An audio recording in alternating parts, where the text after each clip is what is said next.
अगर quite place में जन्म के साथ ही मौत से सब चुप हो जाते हैं, तो ये फिल्म ऐसी है कि इसे देखने की हिम्मत न होगी। बस बाहर अपनी आंखें खोलो और आप खुद ब खुद मरने के तरीके ढूंढने लगोगे। ये एक नर्क जैसी जीवन रक्षा चुनौती थी। गर्भवती एना ने अभी अभी अस्पताल में जांच करवाई थी। उसने एक औरत को अपना सिर बार बार कांच पर पटकते देखा। नर्स ने उसे रोका, पर उसकी आंखों में उदासीनता थी। एना डरकर अस्पताल से भागी। गाड़ी स्टार्ट होने से पहले ही एक ट्रक ने सड़क के किनारे की गाड़ी को टक्कर मार दी। उसे और बहन को खबरें याद आई, कैसे लाखों विदेश में मानसिक विक्षेप से आत्महत्या कर चुके हैं। क्या ये अजीब बीमारी यहाँ फैल रही है? दोनों बात करती रही थी कि गाड़ी चला रही बहन की आंखें तुलनाने लगी और उसने एक्सीलरेटर दबाकर सड़क के किनारे खड़ी कार से गाड़ी टकरा दी। एना अपनी जान बचने की खुशी मना ही नहीं पाई थी। तभी उसकी बहन, जो गाड़ी से उतर चुकी थी, सामने आ रहे एक बड़े ट्रक की ओर चल पड़ी। गली में पैदल यात्री चारों तरफ भाग रहे थे। तभी एना को किसी ने गिरा दिया। उसकी मदद को आई एक दयालु महिला की नजर अचानक खिटक गई और वो जलती हुई गाड़ी में जा घुसी। उसने खुद को एक जलती हुई कार के अंदर पाया। एना घबराहट से जीवन पर संदेह कर रही थी, जब तक जैक ने उसे उठाकर सड़क किनारे घर में नहीं पहुंचाया। यहाँ पहले से ही कई बचे हुए लोग थे। बंदूकधारी गंजे ने कहा कि वो महिला उसकी पत्नी है। एना ने आंखें झुका ली, समझ नहीं आया क्या जवाब दे। सभी फोन पर टीवी की खबरें देख रहे थे। यह आत्मघाती बीमारी पूरे देश में फैल चुकी थी। सबने मिलकर निष्कर्ष निकाला कि घर के अंदर रहना सुरक्षित है। जैक ने खिड़कियां बंद करने को कहा, पर घबराहट का माहौल फैलने से रोक नहीं पाए। तभी बाहर दरवाजा खटखटाया गया। जैक ने सबकी आपत्तियां दरकिनार कर दरवाजा खोला तो एक गर्भवती महिला अंदर आई, जिसने और जानकारी थी। बाहर सड़कें शवों से भरी थी। बचने के लिए बस आंखें बंद रखो। उसका बच्चा जल्दी होने वाला था, उसे सामान चाहिए था। इस बात ने सबको याद दिलाया कि खाना कम है, उन्हें बाहर जाना ही पड़ेगा। तभी घर के मालिक को एक तरकीब सूझी और निगरानी कैमरे से वे बाहर के हालात देख सकते थे। अगर ये तरीका काम कर गया तो वे और क्षेत्रों की खोज कर सकते हैं। घर के मालिक ने खुद आजमाने का फैसला किया। सुरक्षा के लिए सबने उसके हाथ बांध दिए। सबके जाते ही घर मालिक ने कंप्यूटर मॉनिटर ऑन कर दिया। फुटेज में कुछ खास नहीं था। वो खुद को प्रोत्साहित करता रहा। अचानक स्क्रीन पर भयानक काली परछाई दिखी। घर का मालिक अवाक रह गया। ऊपर से आवाज सुनकर सब लोग तेजी से निगरानी कक्ष में भागे। गंजे ने आंखों पर पट्टी बांधकर स्क्रीन को छी। घर का मालिक मर चुका था। डर और निराशा मन में भर गई। उन्हें अविश्वास था कि स्क्रीन से भी आत्मा प्रभावित कर सकती है। और ये सबसे बुरा नहीं था। खाना खाते समय उन्हें एहसास हुआ कि खाना खत्म होने वाला है। लगता है सामान खोजने अब जाना ही होगा। फैटी, जो पहले सुपरमार्केट कर्मचारी था, ने बताया कि आपदा आते ही मालिक ने स्टोर बंद कर दिया था। वहाँ सामान प्रचुर मात्रा में होगा, लेकिन पहुंचते कैसे? जैक ने अखबार और पेंट से कार की खिड़कियां सील करने का तरीका सोचा, ताकि रास्ता न दिखे और नेविगेशन से दिशा मिल जाए। कार रडार से बाधाओं से बचते हुए वे वाहन के हिलने को खामोशी से नजरअंदाज कर सावधानी से आगे बढ़ रहे थे, क्योंकि पहियों के नीचे एक शव हो सकता था। अचानक कार के रडार बजने लगे। एक बड़ी काली परछाई कार की छत से गुजरी। डैब सबसे पहले घबरा गया। यह आत्मा का हमला था। जैक जानता था कि इंतजार नहीं कर सकते, इसलिए सुपरमार्केट का स्थान पता कर तेजी से आगे बढ़ा और एक बाधा से टकरा कर रुका। सब आंखों पर पट्टी बांधकर एक एक कर उतरे। सुरक्षित सुपरमार्केट पहुंचे। शेल्फ पर सामानों की भरमार देखकर सब आश्चर्य से चीख पड़े। ये जोखिम उठाने लायक था। गंजा बियर पीते हुए सोच रहा था कि यहाँ का खाना साल भर के लिए काफी है, तो वापस क्यों जाए। बाकी लोग कुछ कह पाते। तेज दरवाजे की खटखटाहट हुई। बाहर एक आदमी बेचैनी से मदद मांग रहा था। डीएपी ने अपने सहकर्मी को पहचान लिया। जैक ने सतर्कता कम की। दरवाजा बस थोड़ा खुला था कि एना को कुछ गड़बड़ महसूस हुई। पिंजरे में चिड़िया बेचैन हो उठी और जैक के लिए दरवाजा बंद करना देर हो चुकी थी। वो आदमी अंदर आने की इस नाजुक मोड़ पर मोटा आदमी चिल्लाया और आदमी को बाहर धकेल दिया। सभी उसका नाम पुकारते रहे, पर गहरे लाल खून के धब्बे ही मिले। थोड़ी देर बाद दरवाजे से उसी आदमी की मदद की पुकार आई, जिससे सब रूह कांप गए, क्योंकि उसने आंख पर पट्टी नहीं बांधी थी, फिर भी अब तक जिंदा था। उन्होंने तुरंत सारा सामान इकट्ठा किया और उसी तरह से झोपड़ी में वापस लौट आए। एना सुपरमार्केट से छोटे पक्षी लाई।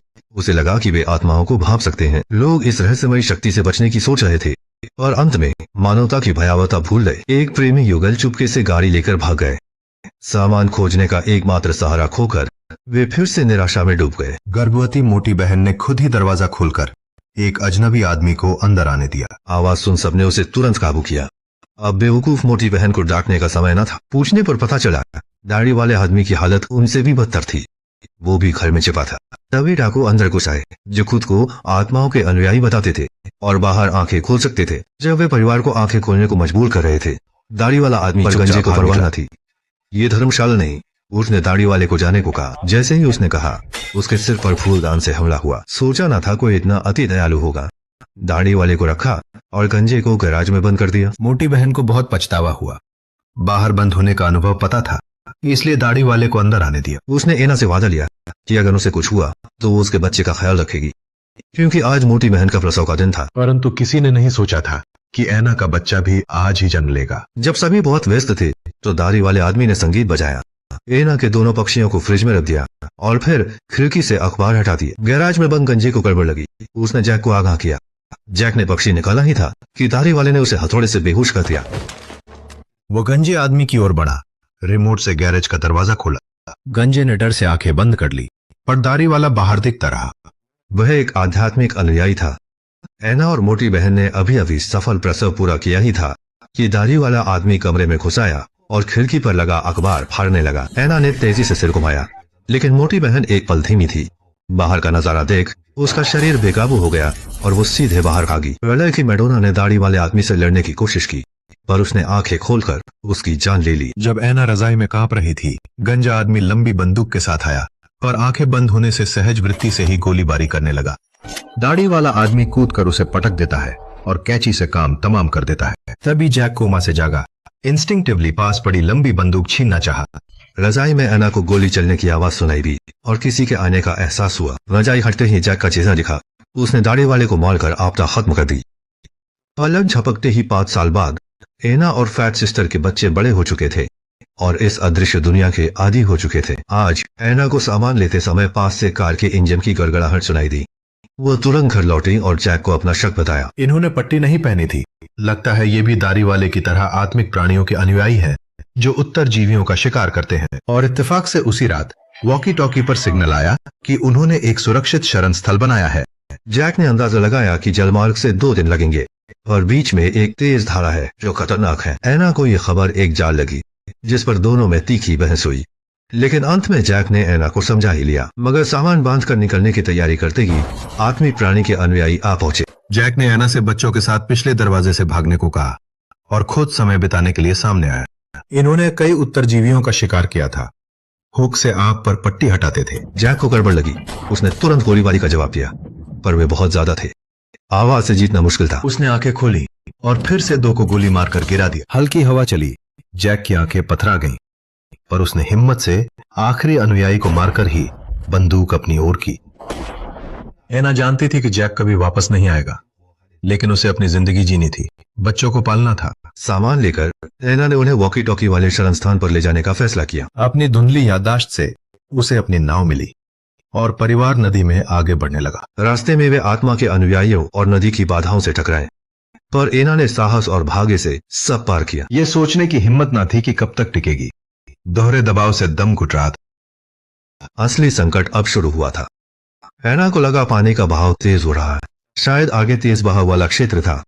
नाव पूरी तरह हिलने लगती और चट्टानों से टकराने का भी खतरा था। इसे सुरक्षित पार करने के लिए किसी को आंखें खोलकर राह दिखानी होगी। उसे दोनों बच्चों में से एक को चुनना था, क्योंकि अगर ऐना को कुछ होता तो वे तीनों यहीं मारे जाते। महिला गहरी दुविधा में थी। लड़का ऐना का अपना खून था और लड़की अनाथ थी। गहरी दुविधा में फंसी ऐना ने आखिर में एक दांव खेला। उसने किसी की पट्टी नहीं हटाई, बस नाव को बहने दिया और मन में प्रार्थना की कि कुछ बुरा ना हो। मगर ऐना ने प्रकृति की शक्ति को कम आंका। उनकी नाव जल्द ही उफनती नदी के पानी में पलट गई। ऐना तैरकर नदी की सतह पर आई, बच्चों के नाम पुकारे। सौभाग्य से लड़का पास की चट्टान पर था और लड़की आगे नदी किनारे जा लगी थी। 3 लोगों का परिवार घातक संकट से बच गया, पर आगे की यात्रा चुनौतीपूर्ण थी। ऐना उस रास्ते से कभी नहीं गई थी। उसे वॉकी टॉकी और पक्षियों की आवाज से अंधेरे में आगे बढ़ना था। स्थिति और भी खराब हो गई थी। उन्हें मरे हुए जैक की आवाज आती, जो उनसे पट्टी हटाकर मिलने को कहता। ये आत्मा का बहकावा था। अपनी इच्छा शक्ति से वो बच्चों संग आगे बढ़ती रही और आखिर में वॉकी टॉकी में बताए गए लकड़ी के दरवाजे तक पहुंच गई। ऐना मदद के लिए पुकारती रही। आशा का द्वार खुल गया। किसी ने ऐना की आंखें जांची। आत्मा का अनुयायी न होने की पुष्टि के बाद उन्हें पट्टी उतारने को कहा। ऐना ने हैरानी भरी नजरों से चारों ओर देखा। ये एक नेत्रहीन विद्यालय था। खुली जगह हरे पौधों से ढकी थी। पंछी हवा में मंडरा रहे थे। मचे हुए लोग यहाँ इकट्ठा थे। आपदापूर्व आरामदायक जीवन जी रहे थे। तो ये बर्ड बॉक्स की पूरी कहानी है। वाकई कुछ चीजें खोने पर ही अनमोल लगती हैं। साधारण जीवन जो मामूली लगता है, शायद कईयों के लिए अनमोल सपना है। बस आज के लिए इतना ही। पसंद आए तो जुड़े रहना। अगली बार